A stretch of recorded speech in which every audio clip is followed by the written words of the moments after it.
एक तरफ आप खाने की चीज़ें महंगी कर रही हैं, इन्फ्लेशन आपका 26-27% पे है, जिसके बगैर इंसान रह नहीं सकता। दूसरी तरफ आप ड्रग्स पे जो है टैक्स लगा रहे हैं, तो ये बंदा खाना खाएगा बीमार होगा, दवाई खाएगा तो दवाई भी हटा दे, खाना भी हटा दे। गोली रह गई है, बंदूक उठाएं, 24 करोड़ लोगों को गोली मार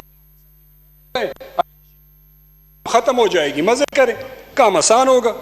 तहरीक इंसाफ का हर वर्कर पाकिस्तान के कोने कोने में जहाँ पे है या पाकिस्तान से बाहर, जिन्होंने सपोर्ट किया एक बड़े कॉज के लिए और एक नए पाकिस्तान के लिए, रूल ऑफ लॉ के लिए, इंसाफ के निज़ाम को इस मुल्क में बहाल करने के लिए हमने एक तहरीक चलाई, जदोजहद की।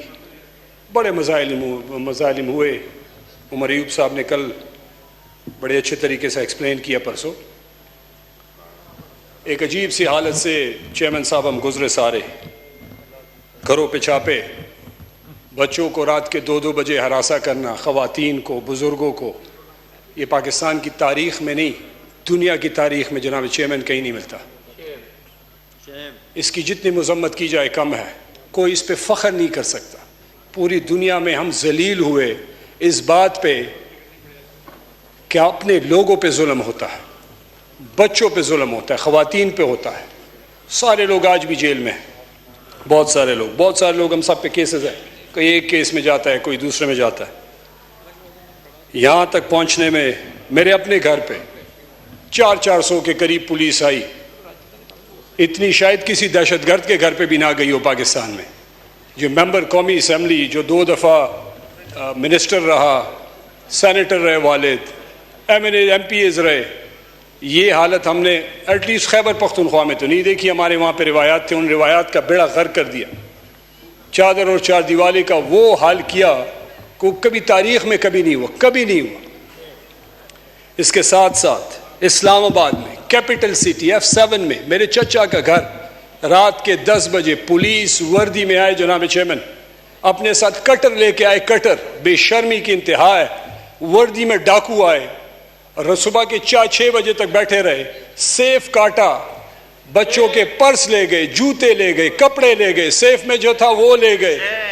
इतनी बेशर्मी से हमने ये हालत इस मुल्क का ये 75 साल में नहीं देखा जनाब चेयरमैन, जो आज हम देख रहे हैं। और फिर भी हम खड़े हैं अल्हम्दुलिल्लाह अपनी नजरिए के साथ, उस सोच के साथ, उस फिक्र के साथ। और अल्लाह ने हमें हिम्मत दी है, हमें तौफीक दी है। मैं अल्लाह का शुक्र अदा करता हूँ कि अल्लाह ने हमारी इज्जत रखी है।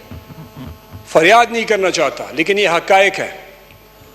इमरान खान को दाद देता हूँ, जो डट के खड़ा है माशाल्लाह। सारे मजालिम 200 से ऊपर उसके ऊपर केसेस है। यास्मीन राशिद साहिबा के मैं जिक्र करूं, जो कैंसर की मरीज है, खड़ी है। सनम जावेद और बाकी जितनी खवातीन, बुजुर्ग जो खवातीन, जो मर्द हजरात खड़े हैं, तो सबको सलूट भी है, उनकी जुर्रत को, उनकी हिम्मत को। और ये जो 92-93 MLAs बैठे हैं, ये पूरे हाउस पे भारी हैं, क्योंकि ये फॉर्म 47 और 45 एक करके यहाँ पे बैठे हुए हैं, झूठ करके नहीं आए जनाब स्पीकर। बजट पे आते हैं, जो मुशीर खजाना साहब है, उनकी सीरियसनेस तो आप देख रहे हैं, और हुकूमत की फेस नहीं कर सकते, ना अपने मेंबर्स को, ना अपोजिशन के मेंबर्स को। इधर है ही नहीं, उनको रियलाइज ही नहीं हो रहा। They don't even care, they don't give a damn about this house, they don't care. है नहीं, यहाँ पे है, वो क्या जवाब देंगे? मेंबर पार्लियामेंट उठ के कहता है कि जी यहाँ पे तकरीरें हो रही हैं, बजट पे बात नहीं होती। किसके साथ बजट पे बात करें, किससे बात करें? अभी मैं करूंगा ना, कौन मुझे जवाब देगा? इन्होंने जो इकॉनमी का बेड़ा गर्क किया है, इस बजट में गरीब आदमी के लिए जनाब चेयरमैन कुछ भी नहीं है। इमरान खान जब छोड़ के जा रहे थे, 6.1% ग्रोथ थी। एक ही साल में शहबाज शरीफ आए, इन्होंने -0.2% पे ग्रोथ लेके गए, 6.1 से -2.2% पे लेके गए। कौन जिम्मेदार है? ये PDM की गवर्नमेंट। ग्रोथ जो आप ओवरऑल देख रहे हैं, एक्सपोर्ट्स आपकी $32 बिलियन की थी जनाब स्पीकर, चेयरमैन साहब। अभी कितने पे है? अभी तकरीबन एक्सपोर्ट्स आपकी आ गई हैं कोई $25 बिलियन पे। ये आपके कारनामे, आपके जादूगर इसाक डार साहब और पता नहीं अभी औरंगजेब साहब और कितने और सारे जादूगर आते हैं, लेकिन they don't know anything about the economy. और रनिंग दिस कंट्री। रेमिटेंसेस 31 अरब डॉलर थे जब खान साहब थे, अभी 20-21 बिलियन डॉलर। लोग आप पे एतमाद ही नहीं करते। ये जो लाकानूनियत है, किसी का दिमाग खराब है कि मुल्क को डॉलर भेजे, उधर क्यों ना रखे कि इधर अपने लोगों को अपने मुल्क को भेजे। वो लोग जो बाहर मेहनत करके पैसे कमाते हैं, इधर ये लाकानूनियत और जलालत देख के वो कौन इधर आएगा, कौन नौकरी करेगा, कौन घर बनाएगा, कौन पैसे भेजेगा। उनकी कोशिश होगी जनाब चेयरमैन कि यहाँ से अपने वो लोगों को लेके बाहर सेटल कर। बहुत सारे बिजनेसमैन चले गए, बाहर बैठ गए, अपनी सारी चीज़ें शिफ्ट कर रहे हैं, क्योंकि सेंस ऑफ सिक्योरिटी नहीं है, कोई स्टेबिलिटी नहीं है, गवर्नमेंट में सीरियसनेस नहीं है। तो क्या मुल्क तरक्की करेगा? इन्फ्लेशन हमारे दौर में 12% थी, इंक्लूडिंग कोविड का ज़माना था जनाब चेयरमैन। 48.5% पे इन्होंने बेड़ा गर्क किया, लेके गए। आज भी इन्फ्लेशन 26% पे खड़ा है जनाब चेयरमैन। इनके पास कोई अल्फाज नहीं है, ढीठनेस की इंतहा है, शर्म कोई हया होती है। किसी को थोड़ा एहसास हो कि गरीब बंदा जो ठेली वाला है, जो रेहड़ी वाला है, जो गाड़ी वाला है, जो चिंची वाला है, उसके लिए इस बजट में क्या चीज़ इन्होंने रखी है। इंडस्ट्री पे आ जाए, वर्ल्ड बैंक की रिपोर्ट है जनाब चेयरमैन कि 90 मिलियन 9 करोड़ लोग गुर्बत की नकीर के नीचे इस वक्त रह रहे हैं।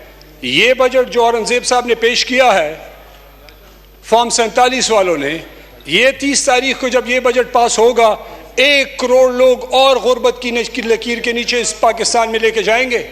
इस ज़बरदस्त बजट का ये कारनामा है जनाब स्पीकर। इसके साथ साथ मुझे ये समझ नहीं आई कि पूरे बजट में सुन रहा, पढ़ रहा, एक्सपर्ट से मैंने बात की, इंडस्ट्रियल से मैंने बात की, इकोनॉमिस्ट, बैंकर से मैं समझना चाहता था कि बजट में ऐसी क्या चीज़ है जो इन्होंने की। कोई इंडस्ट्रियलाइजेशन की सपोर्ट के लिए, स्टेबिलिटी के लिए कोई पॉलिसी नहीं है जनाब चेयरमैन। इसके साथ साथ एग्रो प्रोडक्टिविटी स्ट्रेटजी कोई नहीं है। कॉस्ट ऑफ डूइंग बिजनेस आपने आसमान पे पहुंचा दिया है। कौन जाके यहाँ पे इन्वेस्टमेंट करेगा? इनके पास क्या प्लान है? इनके सारी चीज़ें तो बाहर हैं, यहाँ पे तो इनका इंटरेस्ट नहीं है। तो इनकी क्या लेना देना है? चेयरमैन जो मुशीर ख़जाना है, ये आखिरी दफ़ा अवाम में कब गए थे? ये आखिरी दफ़ा यूटिलिटी बिल इन्होंने कब दिया था? इनकी तो कंपनी बिल पे करती है। आखिरी बार इन्होंने ग्रोसरी शॉपिंग की लिस्ट कब देखी थी कि जी ग्रोसरी के कॉस्ट क्या आती है? वो तो कंपनी पे करती है जनाब स्पीकर। HBL के ये हेड थे। 2023 में इनके अपने अल्फाज हैं, अपने अल्फाज औरंगजेब साहब के, कि खुदारा हुकूमत को कह रहे थे कि आपने सैलरी क्लास को और कॉर्पोरेट सेक्टर का बेड़ा गर्क कर दिया टैक्स करके। तो मैं औरंगजेब साहब से यहाँ इस असम्बली में पूछूं, मेंबर इधर बैठे हुए आज है नहीं, कि आप मुझे ये बताएं कि उस वक्त उन्होंने गर्क किया था, आप ही के साथी जो इधर बैठे हुए हैं, आज आपने खुद गर्क किया है, आप आज अपने आप को क्या जवाब देंगे जनाब चेयरमैन? वो है ही नहीं, तो मुझे क्या, और अपने आप को क्या जवाब देंगे? जनाब चेयरमैन, एक्सपोर्ट्स की बात करते हैं। आप कहते हैं कि जी डॉलर आएगा, आपने 1% से इनकम टैक्स बढ़ा के 29% कर दिया। अब इससे होगा क्या? मैं समझना चाहता था, मैंने लोगों से बात की, खुद भी। जो 100 रुपये आप कमाते हैं उसमें 1 रुपया टैक्स था, 99 रुपये आ जाते थे। अभी अंडर इनवॉइसिंग होगी, डॉलर बाहर रुकेगा, 100 की बजाय लोग 50-40 रुपये मुनाफा दिखाएंगे, बाकी पैसे बाहर। आपको 1% से 1 रुपये से 14 रुपये तो मिल जाएगा 50 में, लेकिन बाकी आपके डॉलर बाहर रहेंगे, वो लोग उधर इन्वेस्ट करेंगे, मुल्क में पैसा नहीं आएगा। ये फेलियर है, तबाही है जनाब स्पीकर, जनाब चेयरमैन। इस इकॉनमी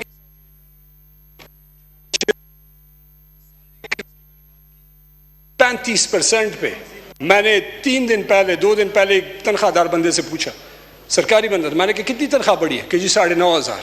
मैंने कहा टैक्स कितना पड़ा है? कहता है 30,000 रुपये।